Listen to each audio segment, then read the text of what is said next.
Hello বন্ধুরা, good morning. আবারও একটা নতুন দিনের শুরু করছি তোমাদের সাথে। এই দেখো, আমি বিছানা ঝেড়ে নিয়ে চলে এলাম চায়ের বাসন ধুতে। আজকে বাসন মাজাও দেখাচ্ছি তোমাদেরকে। অনেকেই বাসন মাজার ভিডিও দেখিয়ে ভাইরাল হচ্ছে, আমিও হওয়ার চেষ্টা করছি।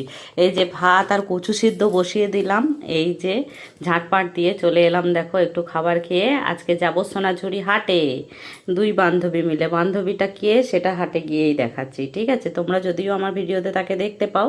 এই দেখো, সাজুগুজু করে নিচ্ছি, একদম ফেস পাউডার মেরে একদম রেডি সেডি হয়ে কিন্তু আমি চলে যাব। এই যে পটল পটল চোখ দেখে কাজলটাও কিন্তু ভয় পেয়ে গেছে। এই যে এবার লাগিয়ে নেব লিপস্টিক। আমার লিপস্টিকের সেটটা কেমন লাগলো তোমরা অবশ্যই কমেন্ট করে বলবে। প্রচণ্ড গরম, তাই চুলটাকে একদম ওই টঙে তুলে নিলাম। এই দেখো, টাইট করে একটা উঁচু করে খোপা করে নিচ্ছি। তার কারণ আজকে ছিল ভ্যাপসানি একটু গরম, কিন্তু সামান্য একটু মেঘলা ওয়েদার আছে, তাই যাচ্ছি হাটে। বিকালের দিকে যাওয়া সম্ভব হচ্ছে না, কারণ বৃষ্টি পড়তে লাগছে। বৃষ্টিটা একদম শত্রু হয়ে পিছনে লেগে পড়েছে, হাটে আমাদেরকে ঘুরতেই দিচ্ছে না।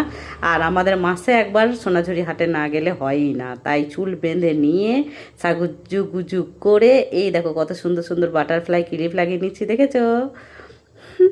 টুকুস পাড়া সিঁদুর লাগিয়ে নিলাম, এই দেখো গরমে। আর বড় বড় দুটো দুল পরে নিলাম, রেডি। এই যে মৌসুমি দেখা হয়ে গেছে। এই দেখো, সোনাঝুরি হাটে ঘুরে নিলাম এবং একটু কেনাকাটাও করে নিলাম। দুই বান্ধবী মিলে বসে পড়লাম গাছের নিচে, একটু রেস্ট করলাম। বাড়ি ফিরে এসে এই যে কাস্টমারটা কে জানো? রূপালী কাকিমা। তোমরা সবাই চেনো আমার প্রিয় কাকিমা রূপালী ঘোষ। আমার জন্য কি নিয়ে এসেছে দেখো। এই দেখো, আমাকে ব্লিঙ্কিটে কিনতে দেখেছে কারি পাতা, কাকিমা নিয়ে চলে এসেছে গাছের লেবু। আর এই দেখো সন্ধ্যাবেলা